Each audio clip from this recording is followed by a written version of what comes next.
Donald Trump appears to be taking his assault on the truth and democracy in American elections to prime time. MS Now is now reporting that Trump will deliver an address Thursday evening where he plans to unveil another round of lies about why he lost in 2020 to Joe Biden. This time claiming that newly declassified reports reveal foreign interference in that election that his own government didn't know about at the time. Lies that seem to conveniently obscure that he was the president of the United States. All of his handpicked people ran every facet of the government in 2020. His handpicked Attorney General Bill Barr ran the Justice Department. His handpicked replacement for Jim Comey, Chris Wray, ran the FBI. Both of them have repeatedly and publicly debunked these lies that there was any foreign interference. Trump's address will take place in prime time. It is likely to mark the start of releases of so-called evidence that everyone that worked for him in 2020 couldn't find, as Donald Trump makes it abundantly clear that there's no lever of national security power that he will not exploit and pervert to undermine our faith in our elections and our democracy, including these essential national security agencies. MS Now has exclusive reporting that details Trump's plans to use our national security apparatus and turn it into a propaganda machine for his election lies. Quote, a new White House task force reviewing thousands of pages of classified intelligence and law enforcement documents for evidence of irregularities in U.S. elections is expected to begin releasing documents within weeks, according to two U.S. officials with knowledge of the matter speaking to MS Now. The Office of the Director of National Intelligence, whose acting chief, Bill Pulte, has been accused by Democrats of politically weaponizing federal government information, will be part of this effort. Democrats say that Trump has placed Pulte in this position so that he can aid Republicans in the midterm elections and potentially limit voting by Democrats. The release of the documents appears to be part of a series of accelerating efforts by Trump and his aides to again question and relitigate the results of the 2020 election. Claims that widespread voter fraud occurred in the country and decreased public trust in the results of pivotal elections this fall that will decide control of Congress. This effort is not just isolated to Pulte's Office of the Director of National Intelligence. MS Now reports that it is part of a whole-of-government effort to try to subvert November's midterm elections, coming on the heels of Trump's weaponization of the Department of Justice and FEMA.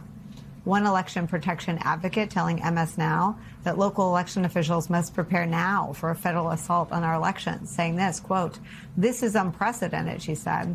If you had told me in 2010 that we would be having this conversation, I wouldn't have believed you. But we have to take this seriously, given events in 2020 and the president's focus on the fall. I want to bring in one of the journalists who broke this story for us, our White House reporter, Laura Barron Lopez. Also joining us, former director of the CIA, our senior national security and intelligence analyst, John Brennan, and Miles is still here. Laura, take me through what you're reporting. Yeah, Nicole, thanks so much. So my colleagues David Rowe, Jackie Alamany, Kane Delaney, and I reported this morning that this White House task force is reviewing those intelligence and law enforcement documents that are currently classified, and that the administration is looking to declassify some of those documents as it pertains to, the fact that they're searching for what alleged irregularities in the 2020 election. Now, I spoke to also a number of current election officials as well as election security experts who say that they've expected something like this for quite some time in terms of the administration to release documents like this. And they think that what it could have to do with is conspiracy theories potentially pertaining to Venezuela at the time. You've probably heard this conspiracy theory before, which is that Rudy Giuliani spread it right around the 2020 election, that Venezuela was involved with Dominion voting machines and manipulated those machines, and somehow that influenced the election. That's not true. Also is whether or not China interfered, which was, again, looked into significantly at the time, interfered against President Trump.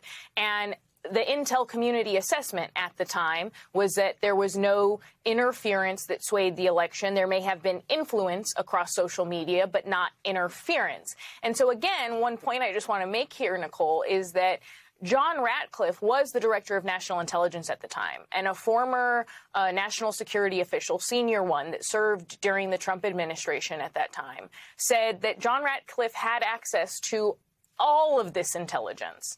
And yet, at the time, the intel community said that there was not interference. So, again, the motive behind releasing this, the election officials that are trying to get ready for the midterms, a lot of them believe that this is about flooding the zone and sowing confusion, and that could potentially depress voter turnout.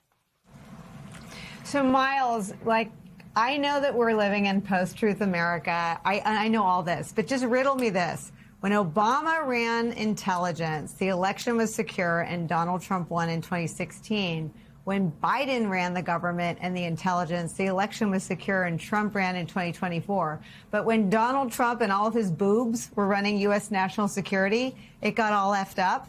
Is that the theory?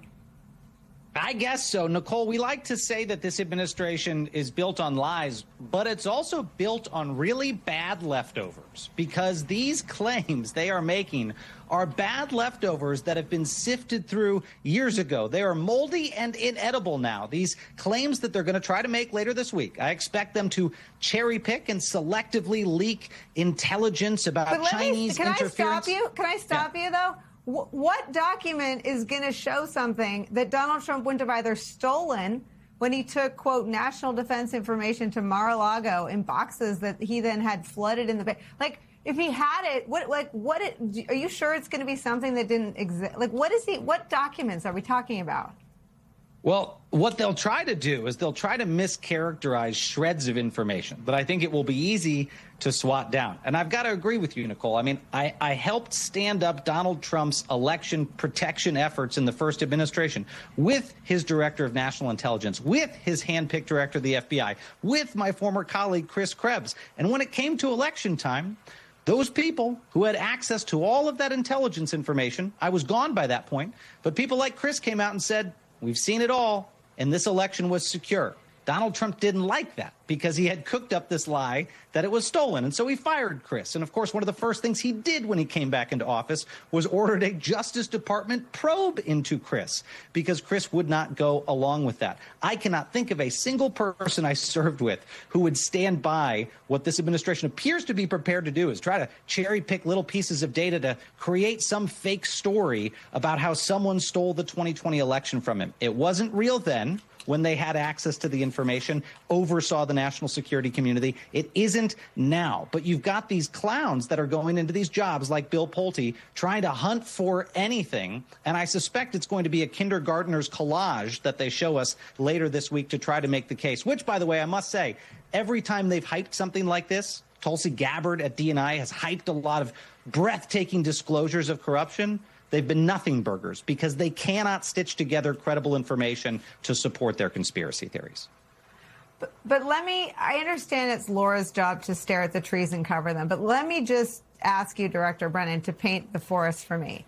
It is really what we understand today, based on the best reporting at the White House, that Donald Trump is going to tell the country that only Democrats can run free and fair elections, that the one out of the 3 times he ran that was faulty, the one where American adversaries interfered, the one out of the 3 that he ran, the one that got screwed up was the one he was in charge of, the year 2020. He's going to tell the country that 2016, when President Obama was in charge, when you were in charge, when all these people he likes to attack on his social media platform, that we only see when they're so weird and scary they make headlines, that those elections were secure, that the one that Joe Biden ran was secure. The only election in our country's history over the last 12 years that was screwed up was the one that Donald Trump, was in charge of, and that John Ratcliffe is the only one that let one of America's enemies interfere in our election. That is really what he's going to take a spoon out and try to shove in the mouth of a MAGA voter? There you go again, Nicole, trying to apply logic and rational thought to the situation and Donald Trump's, While calculus. I still can before he breaks my brain for good. Well, I think it breaks all of our brains. But again, we know that Donald Trump loves to throw things out and give nuggets to the MAGA base as a way to distract them and for them to actually believe what he's going to be pushing out there. And I fully agree with Miles in terms of what's likely to come out, which is going to be this dog's dinner of different bits and pieces of information that will misrepresent and mischaracterize the facts. as you well know, the intelligence community vacuums up a lot of information, from the most reliable and accurate to the unreliable information that comes in from fabricators and others. So Bill Pulte's charge, I believe, is to find whatever he can and then to selectively bring it out and redact it as a way to misrepresent the facts and the truth. But to think that Donald Trump is going to use the 2020 election and then the 2024 election as a way to rationalize what he is doing today, again, it defies logic. But it's clear by doing this, he's still despite all the perversion, as you pointed out, of the process, leading up to the elections this November, he's still deathly afraid that the Democrats, in fact, will take potentially both houses of Congress, which is why he's resorting to these measures. But I also believe this is going to blow back on him, because when they do this, I think you're going to have people within the intelligence community, either currently or formers, who are going to lay waste to these lies that are going to be coming out here. And to have someone like a Bill Pulte who has no understanding of the intelligence process, the intelligence mission, and intelligence itself to be doing this, again, it's going to discredit it from the get-go.